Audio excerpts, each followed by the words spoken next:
मशरिक news के नाजरीन आदाब।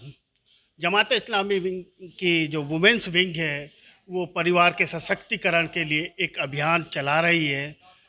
आज हमारे साथ इस मुहिम की जो कन्वीनर हैं शाइस्ता जी, उनसे जानते हैं कि किस तरीके से वो इस अभियान की रूपरेखा है, किस तरीके से वो इसे जोड़ेंगे। जी जी, इस अभियान से हम लोगों को जागरूक करेंगे, लोगों को बताएँगे कि अपनी फैमिली को हम जो मॉरल वैल्यूज़ हैं, उसके ज़रिए से अपने घरों के माहौल को मज़बूत बनाएँ। क्योंकि बहुत सारे प्रॉब्लम्स ऐसी हैं, जिसकी वजह से हमारे बच्चे ना सही एजुकेशन पा रहे हैं, ना हस्बैंड वाइफ में वो मोहब्बत है, ना हमारे घरों में सुकून है। तो ये किसी एक कम्युनिटी का प्रॉब्लम नहीं है, ये आप सिर्फ इंडिया का प्रॉब्लम भी नहीं है, बल्कि ये प्रॉब्लम पूरा ग्लोबल प्रॉब्लम हो गया है, फैमिलीज़ का डिस्ट्रक्शन। इसको अगर आप ये करें कि हमारा जो डाटाज़ हैं डिवोर्स के, जो डाटाज़ हैं अबंडेंट लेडीज़ के, और जो डाटाज़ हैं हमारे बच्चे ऐसे निकल रहे हैं कि इसमें हमारे पास जो सोशल इविल्स में बच्चे जो है अपना रोल वो कर रहे हैं, प्ले कर रहे हैं, जिससे पूरे समाज को एक समाज का जो स्ट्रक्चर है वो पूरा डैमेज हो रहा है। तो हम पूरे मुल्क के वासियों को अवेयर करना चाहते हैं कि हमारी रिस्पॉन्सिबिलिटी है कि हम अपने घरों में एक पीसफुल माहौल बनाएं, एक दूसरे के ड्यूटीज़ और राइट्स को सही तरीके पे अदा करें, और उसके साथ साथ जो हमारी जनरेशन, जो हमारा प्रोडक्शन फैमिली का बाहर जा रहा है, वो एक ऐसा मोरल वैल्यू बेस्ड हो कि वो समाज में एक अच्छा सिटीज़न बनकर ज़िंदगी गुजारे। जैसा कि आपने बताया और आपका कहना है कि जी लॉकडाउन के दौरान जी। ख्वातीन पे जुल्म बढ़े हैं, तो इसके पीछे क्या वजहात हैं? इसके पीछे वजूहत ये है कि अब लॉकडाउन एक पहले तो ऐसी चीज़ थी जो इंसानों पर ऐसी हो गई कि ज़बरदस्ती घरों में रहना पड़ा, बाहर नहीं निकल सकते वो लोग, व्यक्ति जो सुबह बाहर चले जाते थे, अब ज़्यादा घर में टाइम रहने लगे।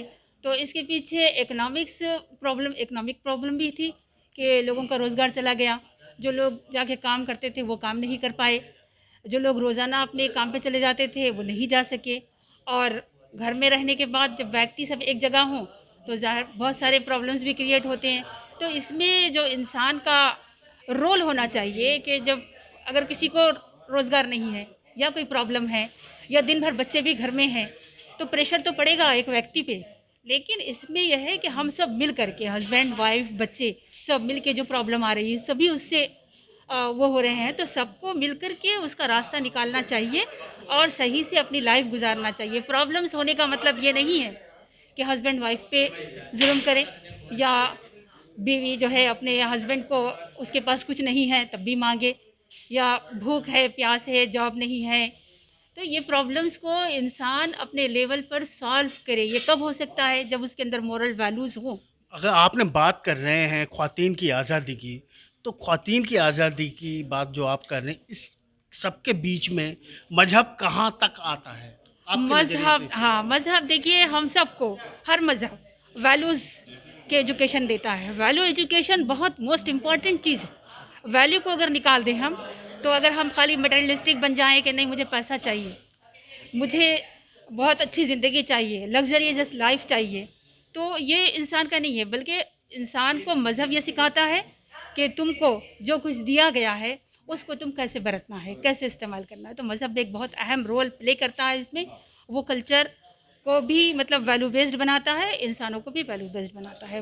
Moral education. मैं पूछना ये चाह रहा था कि आपकी जो इस मुहिम में जो आप वुमेन्स की ख्वातीन की जो आज़ादी की बात कर रही हैं, तो उसमें मजहब कितने हद तक आपके नज़रिए से आड़े आता है या नहीं आता? मज़हब आड़े नहीं आता है। मज़हब जो है हमको एजुकेट करता है, उसके जो वैल्यूज़ हैं वो वैल्यूज़ को हमको समाज में लेना चाहिए, उस पर बात भी होनी चाहिए। लेकिन जो इश्यूज़ हैं वो इश्यूज़ को कारपेट के अंदर रखने से इश्यूज़ सॉल्व नहीं होते।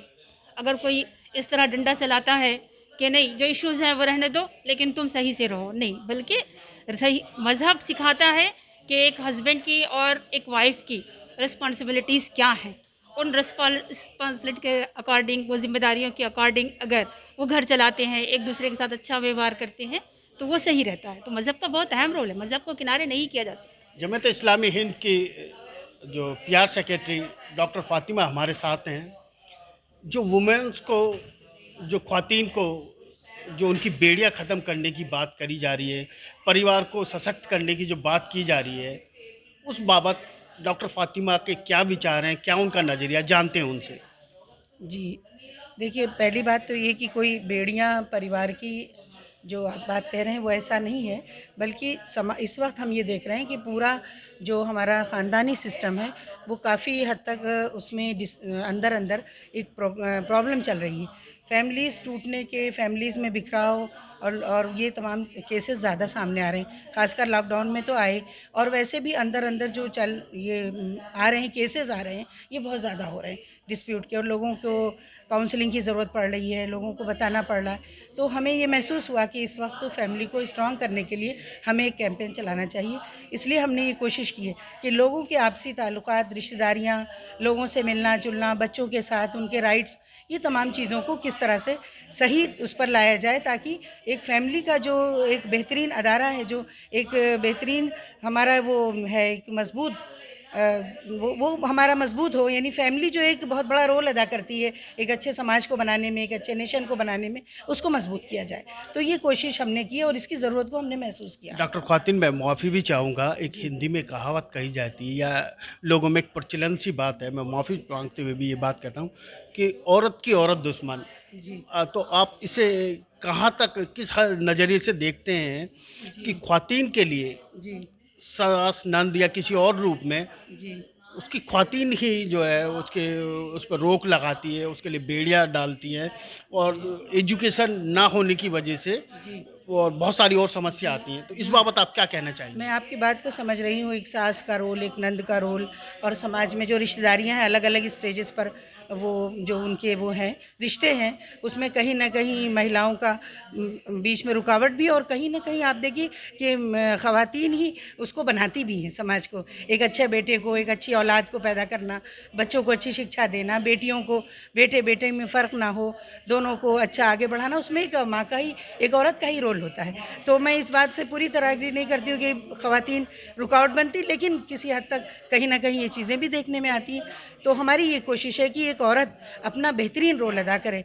आप इस बात को मानते होंगे कि औरत आधी आबादी है, और वो ज़ाहिर सी बात है कि उस पर वो अपना असर डालती है। मर्द बाहर की दुनिया में ज़्यादा वो रहता है, और माँ जो है, औरत जो है, एक बहन बेटी घर की दुनिया को ज़्यादा वो फेस करती है। तो अगर वो एजुकेट होगी, अगर वो बेहतर रोल अदा करेगी, तो फैमिली स्ट्रांग होगी और वो अपना बेहतर रोल अदा करे और उसका जो नज़रिया है वो बदले। तो हम ये चाहते हैं कि इस तरह से फैमिली को स्ट्रांग किया जाए और लोग अपने रोल को अच्छी तरह प्ले करें। तो ये थी हमारे साथ डॉक्टर फ़ातिमा। इनका कहना है कि जिस तरीके से परिवार के अंदर महिला रीढ़ की हड्डी होती है, अगर वो अपना रोल बेहतर तरीके से प्ले करे तो परिवार का सशक्तिकरण हो सकता है, परिवार मजबूत हो सकता है।